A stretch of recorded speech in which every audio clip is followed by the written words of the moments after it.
galerinha do sexto ano, tudo bem com vocês, pessoal?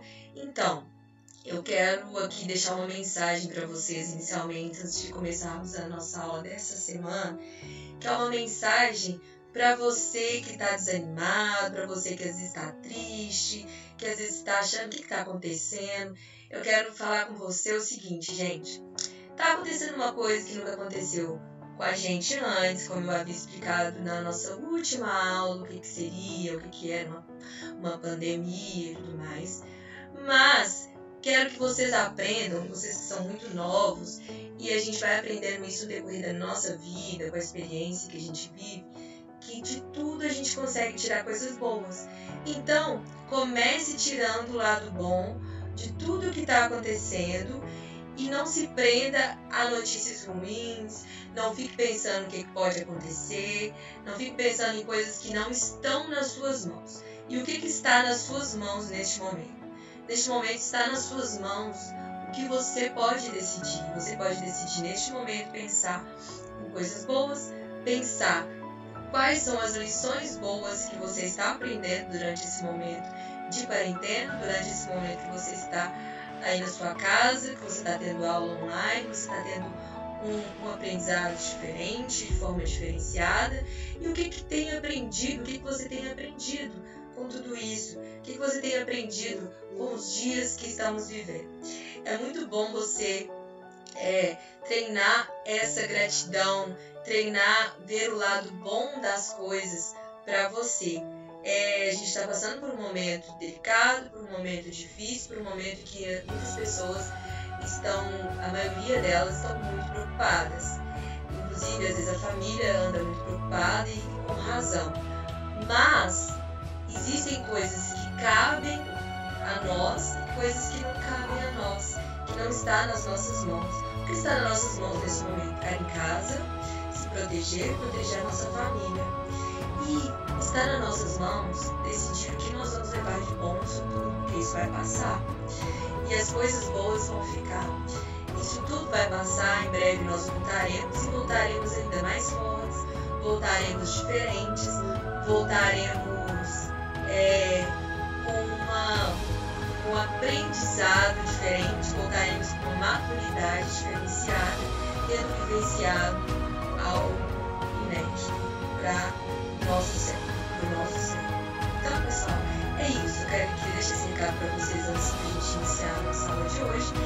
E espero que vocês possam tirar ótimas lições de tudo isso. Quando a gente voltar, a gente comenta aí o que cada um aprendeu.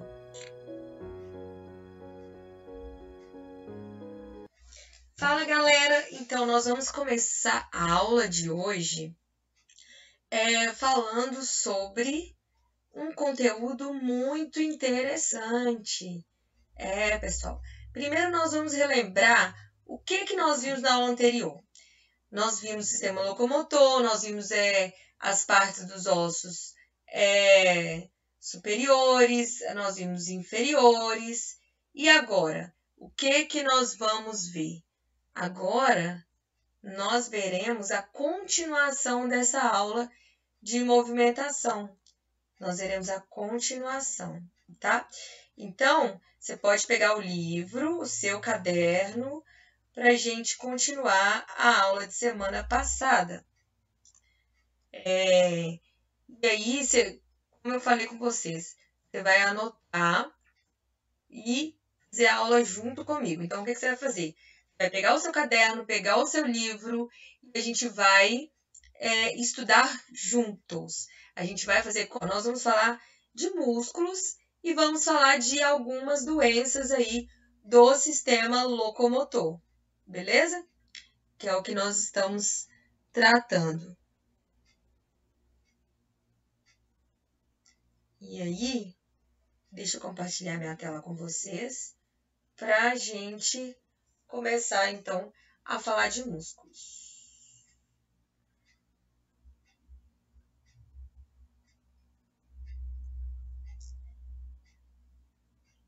Então, vamos lá. Isso está no seu livro, isso aí eu estou te mostrando, mas está no seu livro didático, tá? Os músculos, eles possuem células alongadas e são capazes de se contrair e relaxar. E por isso eles são responsáveis pelos movimentos do corpo. Para realizar todos os movimentos possíveis do corpo humano, a gente tem cerca de 650 músculos. Na fisioterapia, a gente tem que saber o nome de cada um desses músculos. Eu já fiz uns períodos aí de fisioterapia, tem que saber o nome de cada músculo, inserção e inervação de cada um dos 650 músculos. E você acha que tem que decorar muita coisa? Cada um, ou os grupos musculares, ele tem uma finalidade específica para executar. Cada um dos grupos, ele tem uma função, ele tem uma finalidade. Os músculos que movimentam os órgãos internos, como o intestino, o estômago, eles são chamados de lisos ou involuntários. E recebem esse nome, pois eles são responsáveis pelos movimentos que não dependem da nossa vontade. Já os músculos responsáveis pela nossa locomoção e movimentos, eles são chamados de músculos esqueléticos ou músculos estriados voluntários, beleza? Na nossa aula, quando a gente falou de histologia, eu falei um pouco sobre isso também. Os músculos esqueléticos, eles têm grande quantidade de proteínas, principalmente duas, que são chamadas actina e miosina. E deixa eu fazer aqui uma marcação. Eu marco aqui, que são as principais proteínas do músculo esquelético, actina e miosina, e são responsáveis pela contração voluntária. O que é contração voluntária? Isso aqui que eu estou fazendo é uma contração voluntária. A involuntária, por exemplo, quando meu coração está batendo, é contração muscular. Isso é involuntário. Eu não falo coração para de bater, coração bate agora. Não, é involuntário, tá? Eles são responsáveis, desse modo, nós controlamos quando queremos contraí-los ou relaxá-los, diferentemente dos órgãos internos, que têm contração involuntária, beleza? É fácil, né, gente? Saber o que é involuntário, o que é voluntário. O que é voluntário é voluntariamente. É você que induz, é você que comanda. Quando é involuntário, você não tem controle sobre isso, tá? De acordo com a nossa utilização, os músculos esqueléticos, eles podem se desenvolver ou atrofiar. E isso depende do modo que você utiliza esse tipo de músculo. É comum observarmos esses eventos em nosso dia a dia. Quando uma pessoa ela quebra a perna, por exemplo, e precisa imobilizar o membro, é esperado que a quantidade de músculos diminua. No entanto, a partir do momento que essa pessoa volta a utilizar a musculatura, o membro retorna ao normal, recuperando a massa muscular perdida. Por outro lado, pessoas que treinam bastante os músculos por meio de musculação ou de outras atividades físicas podem provocar um crescimento visível da musculatura. Essas células musculares esqueléticas não se dividem, mas sofrem um processo chamado hipertrofia, que é um aumento do tamanho da célula muscular. Então, eu não vou ter quantidade de células aumentada, mas eu vou ter o tamanho dessa célula aumentado, beleza? Então, por exemplo, se eu deixo de fazer atividade, por isso que a pessoa, quando faz academia e para de fazer, ela tem aí uma perda de massa muscular. Igual, por exemplo, pessoas que ficam acamadas, elas têm que fazer fisioterapia para poder não ter atrofia totalmente, porque perde muita massa muscular. Então, vai um fisioterapeuta e ajuda a desenvolver ali para poder não perder tanta massa muscular e não atrofiar os músculos tanto assim. Então, assim, é muito importante se movimentar. Então, pessoal, vocês que estão em casa, eu já falei para vocês no início, movimente. Não fica só no celular, na TV, no Netflix, não. Se movimenta. Com certeza a professora de educação física está aí passando alguma coisa para você fazer. Então, faça. Não deixe de fazer para você não atrofiar os seus músculos aí, tá? Continuando, então, aqui mais para frente. Além dos músculos lisos estriados voluntários, há o músculo estriado cardíaco, que é o do coração, o responsável pelas contrações, batimentos do coração, o que é de contração rápida e involuntária e possui coloração vermelha. As células musculares cardíacas, elas são alongadas e ramificadas, estando intimamente unidas entre si, e que permite uma boa sincronia aí da contração do coração. Essas células não se regeneram, por isso, quando ocorre comprometimento das células do coração, por exemplo, em função de um infarto, as sequelas no órgão são permanentes. Então, por exemplo, por isso que fala que quando a pessoa já teve um infarto, é muito perigoso ter outro, tem que tomar vários cuidados. Por quê? Porque uma vez que o coração ele teve um problema naquela parte ali e teve, por exemplo, uma sequela, fica para sempre. Ela não vai regenerar essas células e vai tomar um tecido fibroso ali no lugar, tá? Os músculos ele atuam em conjunto com os ossos, pois é a contração muscular que permite que os ossos se movimentem. Então, o osso só movimenta por causa dessa contração, é um conjunto. Portanto, os ossos e músculos eles devem estar em contato para que a movimentação voluntária do corpo seja possível. Assim, os músculos que se prendem aos ossos ou a outros órgãos por meio dos tendões, que são cordões de tecido conjuntivo, como pode ser visualizado no esquema seguinte. Olha só, o tendão é tecido conjuntivo, né? Na nossa aula de tecido conjuntivo a gente viu. Aí você tem o músculo gastrocnêmio, que é da panturrilha, o músculo sóleo e o tendão calcâneo, tendão de Aquiles, que a gente fala. E o calcanhar, que é o osso calcâneo. O tendão, gente, ele vai ligar o osso no músculo. E os ligamentos ligam osso no osso. O tendão liga osso no músculo. Beleza? E aqui mais pra frente a gente consegue ver as propriedades dos músculos. A principal propriedade dos músculos é a contratilidade, isso é, a sua capacidade de se contrair, o que torna possível os movimentos. A contração é o encurtamento da fibra. Então, repara para você ver os desenhos, o músculo relaxado e o músculo contraído. Quando essa fibra encurta, eu tenho uma contração muscular. O músculo relaxado, ele é alongado, ele é mais alongado, tá? O seu aumento então, encurtamento da fibra muscular, agrupamento de células alongadas, então essas células vão se agrupar. E o seu aumento em espessura, então ele aumenta em espessura, então, por exemplo, aqui, ó, tá relaxado. Quando eu faço assim, dá a ver que a espessura aumenta? Tá contraído. Aumenta a espessura do meu músculo que está contraído e eu faço com que há um encurtamento das fibras, tá? Que meu muque é grandão, tá vendo aí? Pois é. Sem esses detalhes aqui, continuando, durante a contração, o músculo ele altera sua forma, mas seu volume permanece inalterado, então vai alterar a forma. Assim, o músculo ele pode estar em dois estados, relaxado ou contraído. Os músculos também são elásticos, ou seja, após a contração, ele volta ao seu tamanho anterior. E aí a gente consegue ver no desenho aí, tá? Se não estiver dando para enxergar direito porque eu estou na frente, o seu livro está idêntico. Você pode acompanhar aí no seu livro. A figura a seguir mostra a contração do braço, sendo possível observar que um par de músculos, no caso tríceps e bíceps, atuam de forma contrária na movimentação. Quando um se contrai, o outro relaxa. A figura?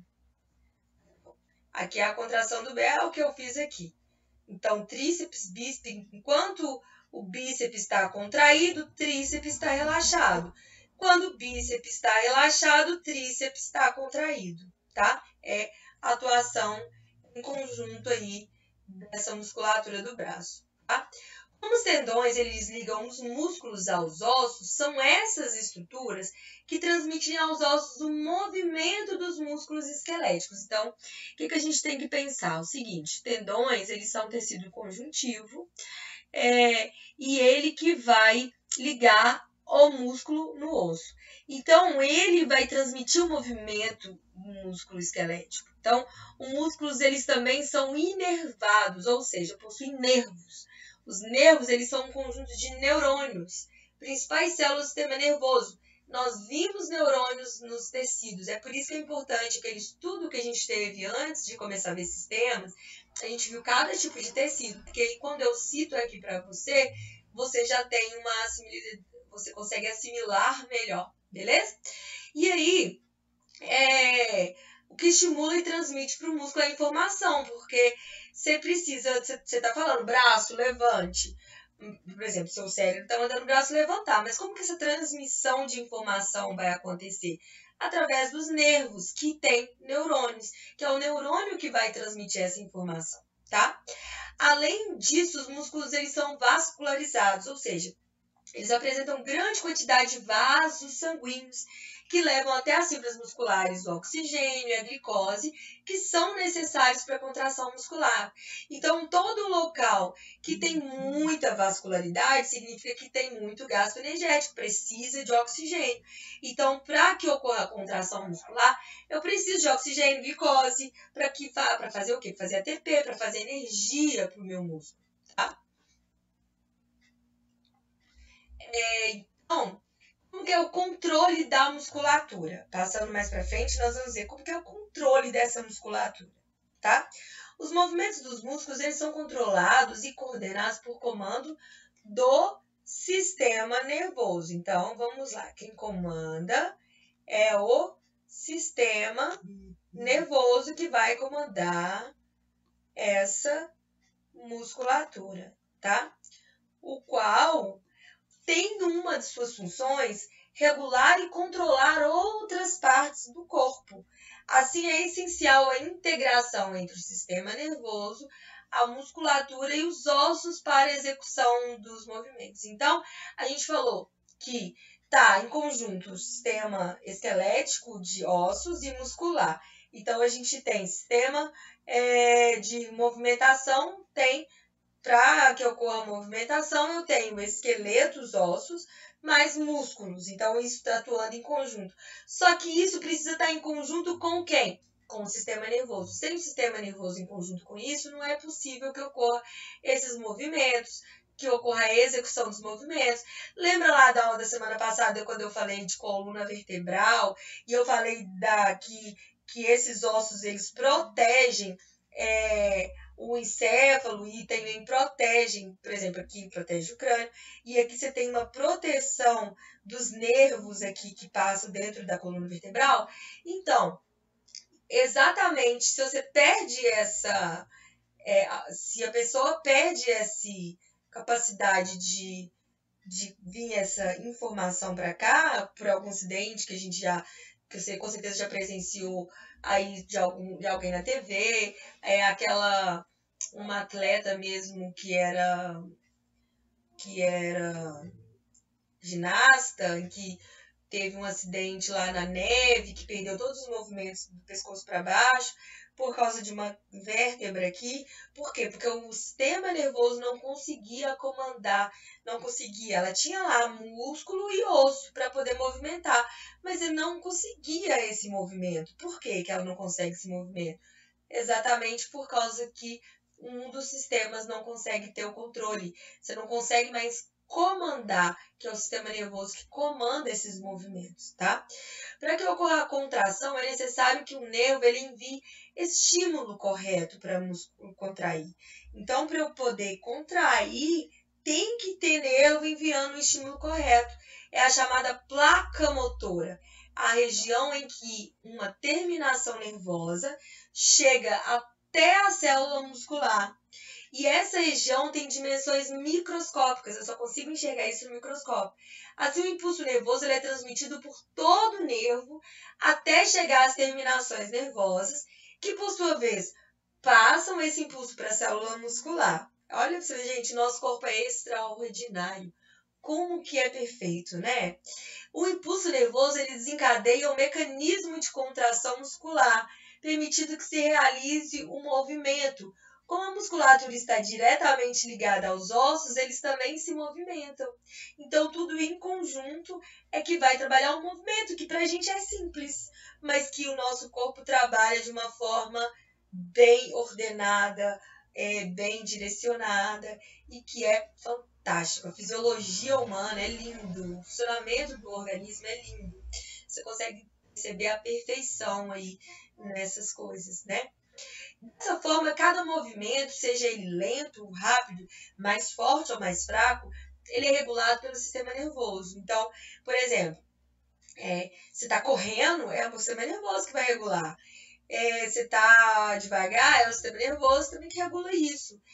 Vai utilizar diversos mecanismos aí para controlar a contração muscular de maneira precisa. Quando você quebra um ovo para fazer um omelete, é o cérebro que vai controlar a força necessária para mover os músculos do braço e das mãos necessários para realizar movimentos. Se pegar de qualquer jeito, você vai quebrar esse ovo na sua mão. Como que você sabe que vai quebrar devagar, de uma forma mais minuciosa? Esse controle de, tipo assim, quando eu estou escrevendo, para eu não afundar a caneta no caderno, para eu não colocar muita força. Então, o tipo de força, se eu pegar um peso, eu preciso colocar muita força. Isso tudo é controlado pelo sistema nervoso. Por outro lado, se você pisar em prego, por exemplo, a informação sensitiva ela chega até o sistema nervoso de maneira imediata. Os músculos da região se contraem para tirar o prego, para poder tirar o pé do prego. Isso é denominado de arco reflexo. Então, é a mesma coisa quando você põe a mão em alguma coisa quente. Imediatamente, você tira a mão, você percebe que está quente. Como que isso acontece? Através desse impulso nervoso. E ocorre de maneira muito rápida, que é o arco reflexo. É tipo, quando a gente fala assim, meus reflexos estão lentos, ou os meus reflexos estão bons. É isso, é o reflexo que ocorre, a resposta, o tempo de resposta, o tempo que você gasta para responder a um estímulo. Isso é o reflexo, tá? É o tempo que seu sistema nervoso gasta para responder a um estímulo. Então, dependendo desse arco reflexo, essa resposta precisa ser muito rápida. E aí, se você estiver muito devagar, ou seja, se você estiver mal alimentado, porque você precisa de glicose para que esse estímulo seja da maneira correta, você precisa de uma alimentação adequada, você precisa de ter glicose no cérebro, o cérebro precisa de glicose para poder responder aos estímulos. Por isso que de manhã a gente está mais lento, porque a gente ficou muitas horas sem comer, a gente fica lentinho, até comer alguma coisa e começar a acelerar aí os pensamentos. Para que o arco reflexo ocorra, também é necessária a integração entre o sistema muscular e o sistema nervoso. Você vai estudar o arco reflexo com mais detalhes neste capítulo, tá? A gente vai estudar isso, que é sensacional, o arco reflexo, beleza? Mais pra frente, nesse mesmo capítulo. Fermentação lática no músculo. Gente, eu não sei se eu falei isso para vocês na nossa aula de histologia, mas se eu falei, eu continuo. Vou repetir aqui para quem não lembra. O músculo ele é o único tecido do corpo humano capaz de realizar fermentação lática. O que é isso? Nesse processo vai ocorrer a quebra da glicose, que é um açúcar. O que é açúcar? Só aquela açúcar que eu como lá com a colher, lá na minha casa, que eu pego aquela base de açúcar e fico comendo pura, né? Porque de vez em quando tem gente que faz isso. Quando eu era criança, eu fazia muito isso, comer açúcar pura. Não, o açúcar não é só isso. A glicose, o açúcar, ele tá no carboidrato, no pão, tá no macarrão, tá no arroz, tudo isso tem açúcar.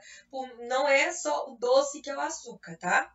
A gente tem mania de associar o doce com açúcar. Açúcar tem glicose, açúcar é composto de glicose, mas não é somente isso. Tudo que a gente come tem glicose, tem açúcar.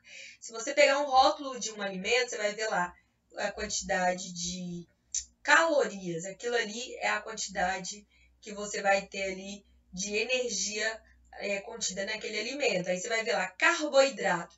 Carboidrato é um tipo de açúcar e está presente aí em a maioria dos alimentos, tá? E aí, essa glicose, o açúcar, é utilizado para liberação de energia. E essa energia é utilizada na contração muscular. Por isso que eu falei com vocês que o músculo ele tem muita vaso sanguíneo. Por quê? Porque você precisa ir glicose para lá, precisa ir energia para lá, beleza? Só que esse processo ocorre sem presença de oxigênio. Quando a gente respira, a gente está fazendo respiração de ar. Aí eu chamo de aeróbica. Respiração aeróbica é quando eu estou respirando oxigênio. Quando eu não respiro, quando aquele ser vivo ele é anaeróbico, significa que ele não utiliza oxigênio para respirar, tá? Só que existe um processo de conversão de energia, que vocês vão estudar mais para frente, que eu vou converter essa energia, essa glicose, em ATP, que é o quê? energia que eu vou utilizar na minha célula. É uma energia quebrada, eu vou pegar essa molécula de glicose, vou quebrar e converter em ATP, que é o que eu preciso para poder fazer tudo, é ATP. Só que, por exemplo, se eu estou fazendo uma atividade física intensa, eu comecei a academia agora, eu não consigo ter oxigênio suficiente para poder realizar por tanto de ATP que eu estou gastando. E aí meu músculo começa a fazer o quê? A fermentação lática, que é uma fermentação de uma maneira de utilizar a glicose que está presente ali de forma rápida, sem esperar que o oxigênio chegue. Então, na ausência do oxigênio, porque eu ainda não treinei tanto a respiração aeróbica, por isso que exercícios aeróbicos são importantes, na ausência do oxigênio, meu corpo vai fazer fermentação lática, que é uma fermentação, ou seja, uma maneira de produzir ATP sem utilizar o oxigênio, tá? O músculo ele obtém energia por fermentação apenas quando não há disponibilidade de oxigênio suficiente para ele conseguir energia. Então, por meio desse processo, a respiração por meio do processo de respiração que acontece na célula. A respiração celular, ela precisa de oxigênio. O músculo ele vai fazer isso quando não tem oxigênio suficiente, ele vai fazer fermentação lática, que é a produção de ácido lático. Só que assim, ele faz ATP rápido, porque eu não tenho oxigênio suficiente para a quantidade que eu estou gastando. Então, eu estou lá na primeira semana de academia, não tenho oxigênio suficiente. Quando chega no outro dia, eu tô com uma dor que eu não consigo levantar da cama. Sabe aquela dor em todos os músculos, sem encostar, dói muito? Aquilo ali é ácido lático, produto da fermentação lática. Por isso que dói tanto, porque acumula ácido lático ali, porque você fez muita fermentação lática. Só que com o tempo que a pessoa faz exercício físico, ela vai ter mais mitocôndrias naquele músculo, que são organelas das suas células. Lembra lá que quando tivemos aulas de células, a gente tem várias organelas na célula, e dentre essas organelas eu tenho a mitocôndria, que é responsável por fazer a respiração celular. Então, quanto mais mitocôndrias, mais eu vou ter capacidade de pegar o oxigênio e fazer a respiração celular, que é uma maneira de obter energia, muito mais energia, mais vantajosa do que a fermentação lática, por exemplo. Aqui mesmo está falando, ó, a respiração celular é muito vantajosa, porque ela vai liberar uma quantidade de energia, que é o ATP que eu estou falando para você, mas é realizada apenas na presença de oxigênio. Já a fermentação ela é muito menos vantajosa, ela produz bem menos energia que a respiração, mas não precisa de oxigênio para ocorrer. Quando uma pessoa realiza exercício físico ou qualquer outra atividade, ela utiliza oxigênio para quebrar a glicose e produzir grande quantidade de energia. Então, por exemplo, você vai ver lá mais para frente, bem mais para frente, que com o oxigênio você vai produzir 32 moléculas de ATP, que é a energia que você vai utilizar. E na fermentação vai produzir 4, por exemplo, mas é mais rápido, tá? E aí, produzir a quantidade de energia. No entanto, se essa pessoa realiza atividade física muito intensa, a quantidade de oxigênio que chega no músculo ela pode ser insuficiente para manter a respiração. E aí o músculo passa a produzir ácido lático. Só que isso a gente vai treinando com o decorrer de atividade física para poder produzir mais, treinar a sua respiração aeróbica. Tá vendo como que é interessante, gente? O funcionamento do corpo é muito legal. E aí tem pra você acessar aí no QR Code, você pode pegar na tela do computador ou aí no seu livro mesmo, animação de contração muscular para você.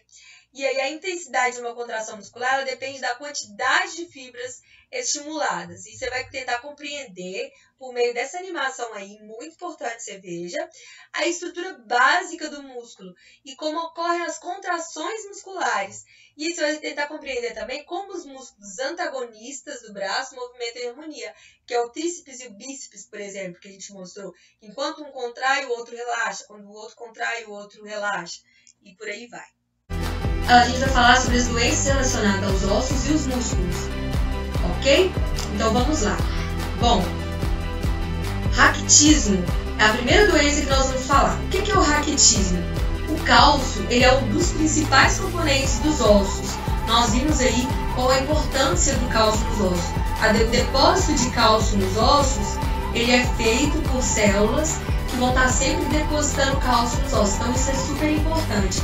Só que a gente ingere cálcio, por exemplo, tem cálcio no leite, mas a principal fonte de cálcio é, por exemplo, verdura verde escura. Tem mais cálcio na verdura verde escura do que no leite. Se você não gosta de verdura verde, comece a comer, que eu tenho certeza que vai ser muito bom para você, tipo brócolis, couve, tem mais cálcio do que o próprio leite, tá?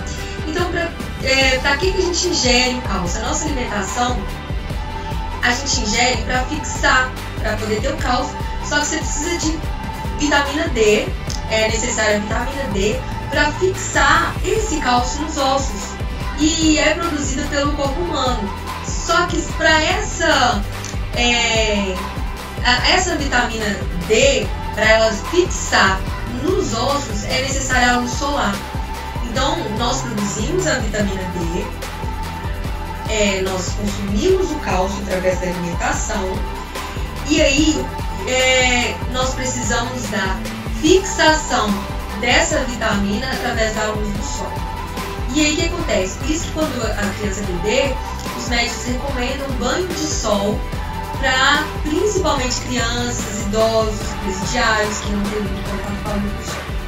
Então os médicos recomendam esse banho de sol exatamente para fixar a vitamina D, para não faltar cálcio nos ossos. Então aqui, por exemplo, a gente vê um indivíduo normal e um indivíduo com raquitismo. O que acontece? Isso aqui é um fêmur, para você entender. A gente tem aí na frente um raio-x do fêmur. Quando a exposição solar ela não é suficiente, por exemplo, quando a criança não é exposta ao sol e não ocorre suplementação de vitamina D, a criança pode desenvolver o raquitismo, que é um distúrbio na ossificação.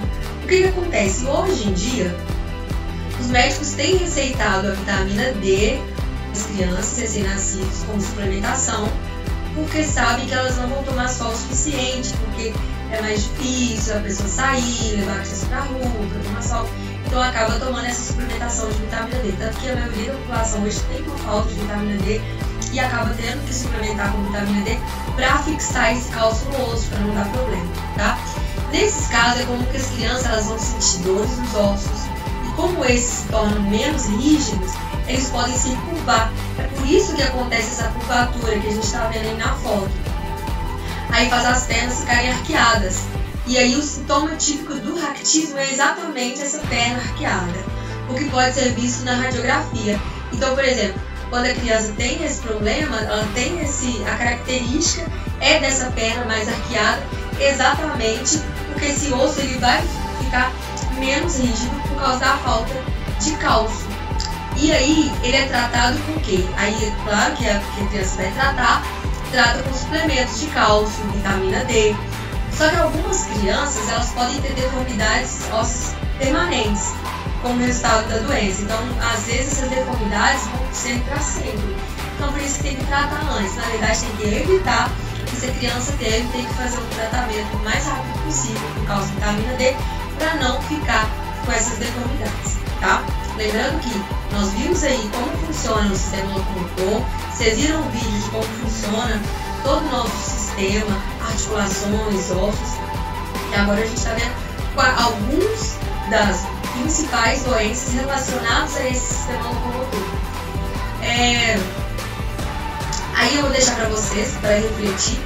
Há algumas décadas, a prevalência de raquitismo se dava somente em regiões temperadas devido à baixa incidência de luz solar. No entanto, recentemente, vários estudos têm observado casos de raquitismo em cidades altamente industrializadas nas regiões tropicais com alta incidência de luz solar.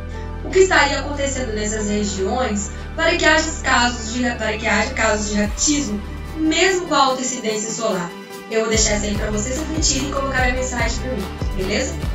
A baixa densidade óssea, ou seja, os ossos eles se tornam menos rígidos e menos resistentes, geralmente em decorrência da perda de cálcio. Lembra que eu falei lá na sala sobre essa questão que os ossos tinham essa característica de serem rígidos, de serem resistentes? Então, quando a pessoa tem uma osteoporose, vai perdendo densidade óssea, então ele vai se tornar menos rígido. E o que acontece? Quando se torna menos rígido, vai ter como consequência fraturas, dores no corpo. No adulto saudável, o que acontece normalmente?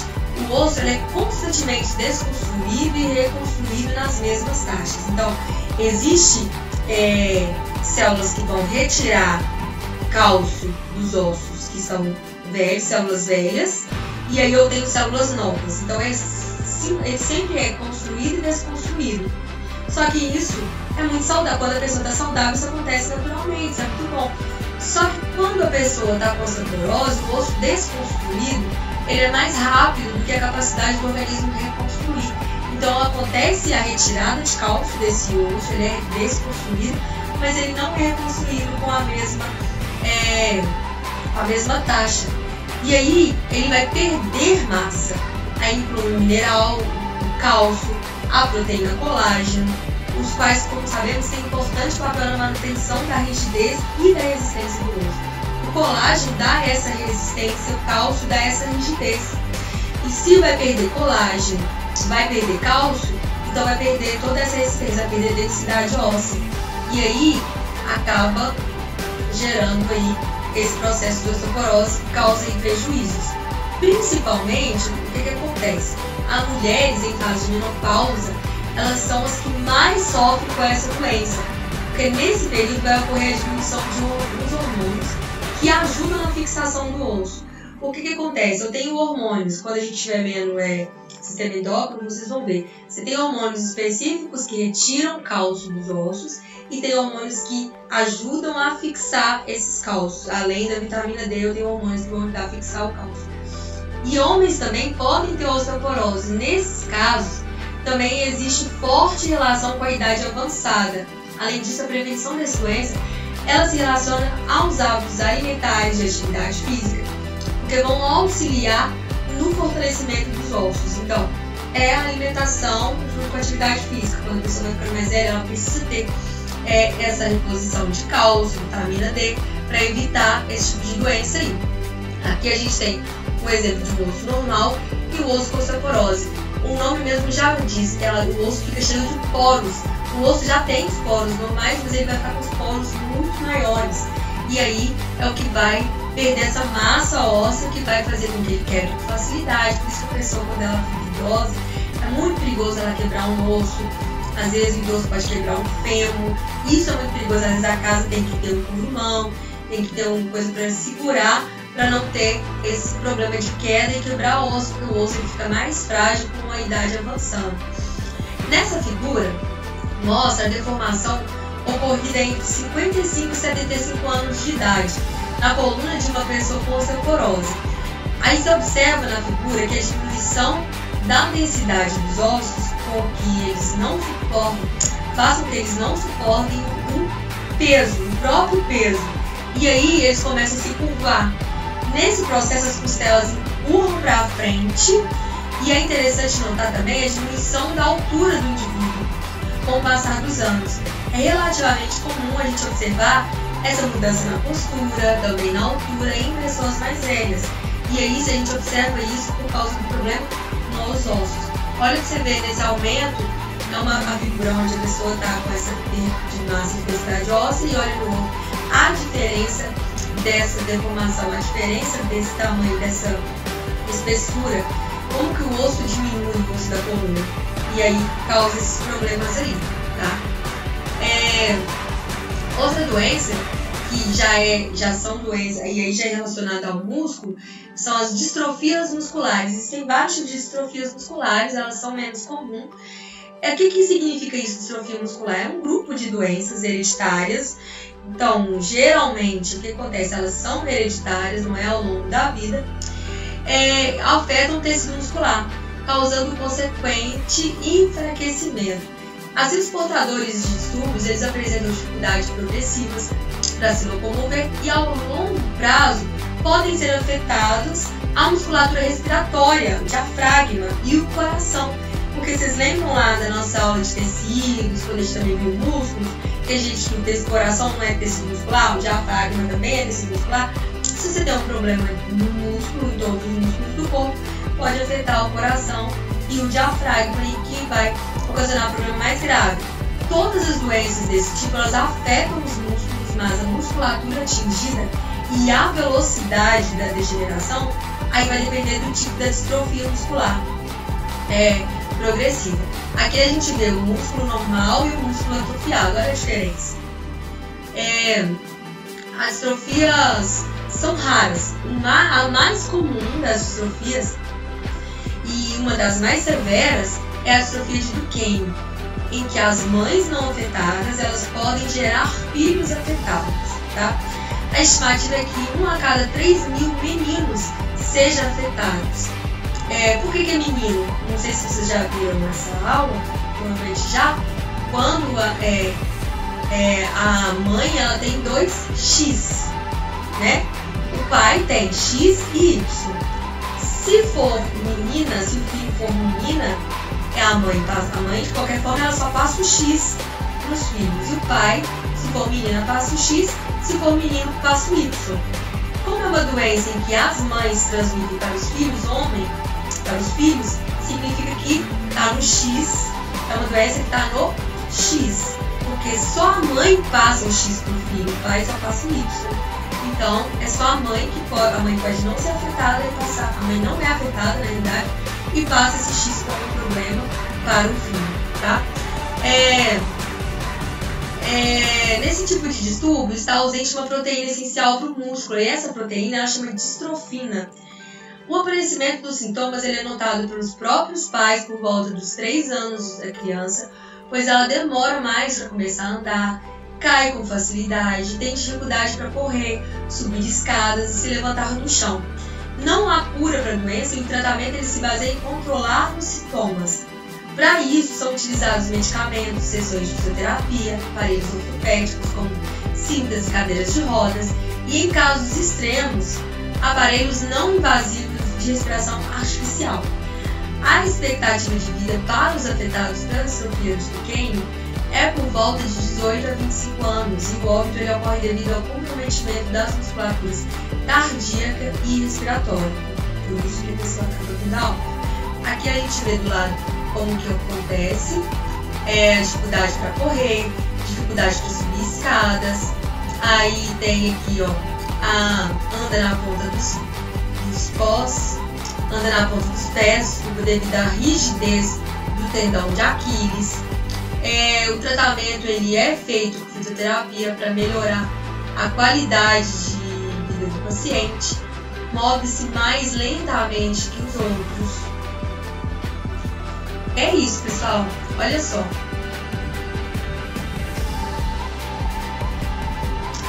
É isso, pessoal. As doenças principais relacionadas ao sistema locomotor e à musculatura são essas que eu tinha para falar para vocês. Mas tem uma outra.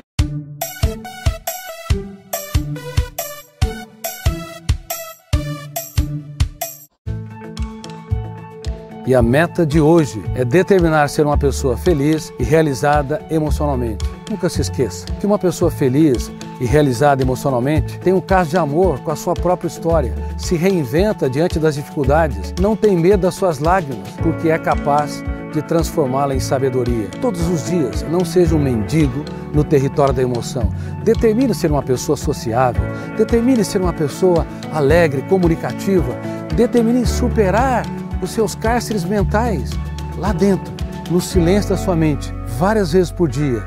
Eu determino ser uma pessoa relaxada, mais solta, livre, realizada, capaz de abraçar a vida como um show imperdível.